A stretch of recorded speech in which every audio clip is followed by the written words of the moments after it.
see the whole situation. Where are you from? Nigeria? Ah, sorry. They don't want to do it. Even if you are the best person in that job, these are the snare in place. The Bible says heaven is the Lord and the fullness what? Thereof. It doesn't discriminate whether it's green or yellow or black. God is God. He has the same standard. So we need to understand that so when you always see yourself in a lowly place, you need to change your mentality by saying God has got a better package for you. Amen. Number 5. When good things happen to you in the dreams, but they don't manifest in the physical. When good things happen to you in the dream, but they don't manifest in the physical, you know what I mean? That means there's a snare in place.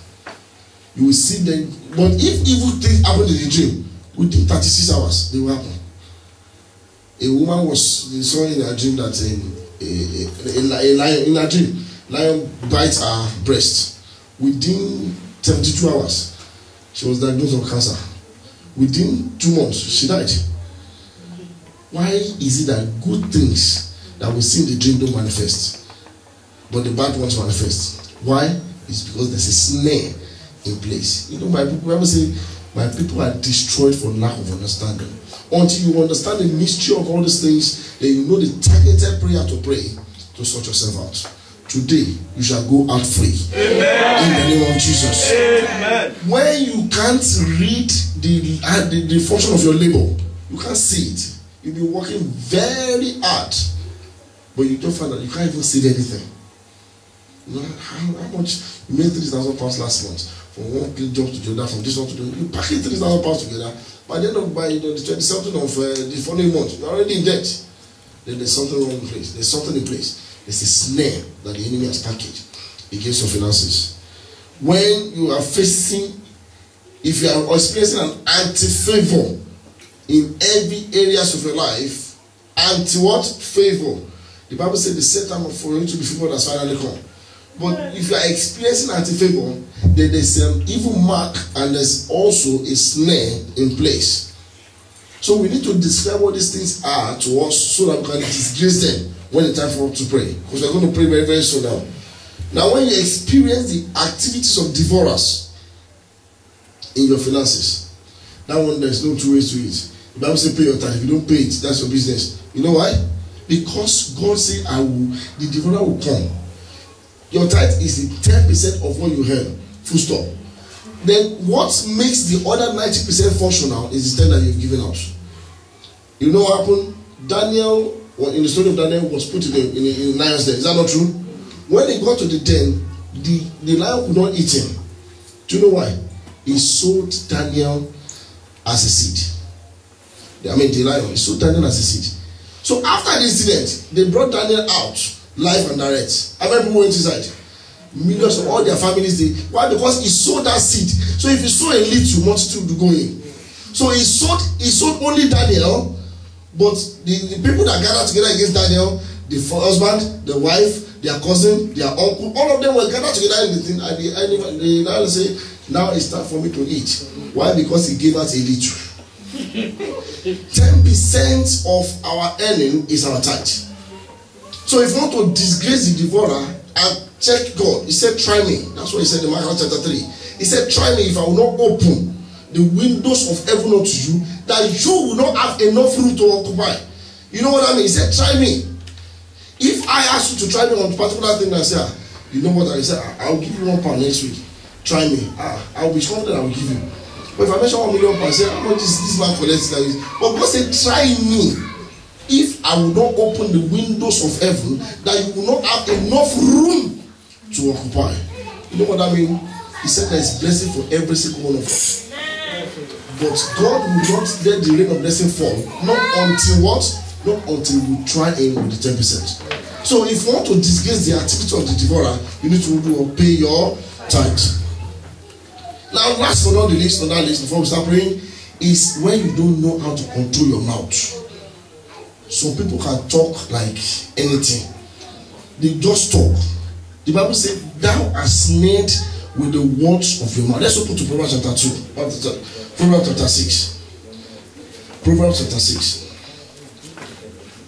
Proverbs chapter 6. Proverbs chapter 6 verse 2. The Bible said, thou, are we all there?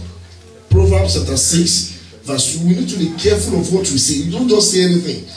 So people, their mouth has put them into trouble. Are we there? He said in Proverbs chapter 6, verse 2, he said, you are snared by the words of where? Your mouth, and you have been taken by the words of your mouth. Many people have put themselves into trouble because of the words of their mouth. A woman just 2 weeks ago got a contract to go and decorate a hall for a party. The party took place yesterday. She got the contract already, fully paid, to go and decorate the place.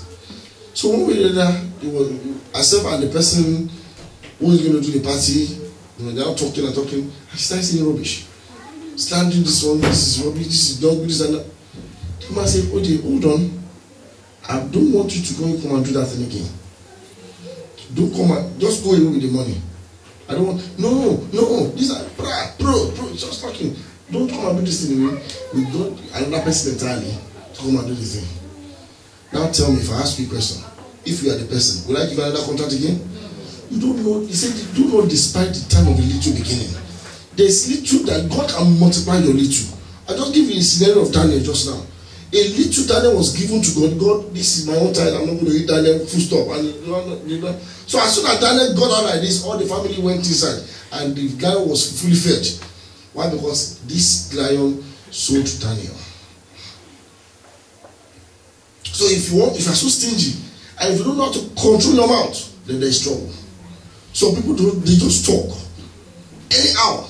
Those are the things that put people. He said, thou art snared. In Yoruba where I come from, they call snare igbegun. They call it like a bondage. He said, thou art snared with the words of your mouth, and thou have been taken by the words of your mouth. That means everything you have been saying is what has put you into trouble. He said, keep your mouth from trouble. It's only your mouth that can connect you to trouble. Even if I think about something in my mouth and if I didn't say it, the Bible says in Proverbs 18:31, he said, life and death lies in the power of tongue. Why not head? Why not shoulder? Why not leg? He said, lies in the power of tongue. That means life. If you want to live, speak life to your life. If you want to die, speak death. That's why we say, every power gathered against me, they shall die by fire. You are speaking death into the camp of the enemy. And I'm praying for you today. All your enemies shall die together. Yeah. The enemy of Daniel died together, remember? They were the one that conspired against him to be put in lions there. After they died together, after Daniel couldn't die, they said all the enemy, including their father, their mother, their grandfather, their cousin, they all gathered together and they all died together. I'm praying for you today. Every international enemy, every local enemy that is attacking your progress, they shall die together. In the name of Jesus. So we're going to pray this loud and clear. Say, my Father, my Father, my Father. Every cage of the enemy that is set for me, I set them on fire. Begin to set them on fire. Begin to set them on fire. Set them on fire. Set them on fire. Set them on fire. Set them on fire. In the name of Jesus. Set them on fire. In the name of Jesus. Set them on fire. In Jesus' mighty name we pray. In Jesus' mighty name we pray.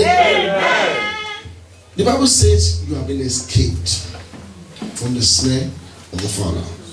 So when the gate open like this, if you pray, let me just give you the scenario of how it works. If a bird is put in a box, and one way or another, somebody, a little boy, goes there to open the door, what will happen to the bird? Will fly away. And that's how you're going to escape from the kingdom of the enemy. Amen. I say your enemy will make mistake. Amen. And will make you fly away from their cages. In the name of Jesus. Amen. But there are some things that you have to do yourself in order to be able to escape from the cage of the enemy. If you don't do the right thing, the enemy will not make mistake. The mistake they will make is just to go and open the cage like this, and they will ask you to go. When Peter was arrested, the church gathered together, they were praying.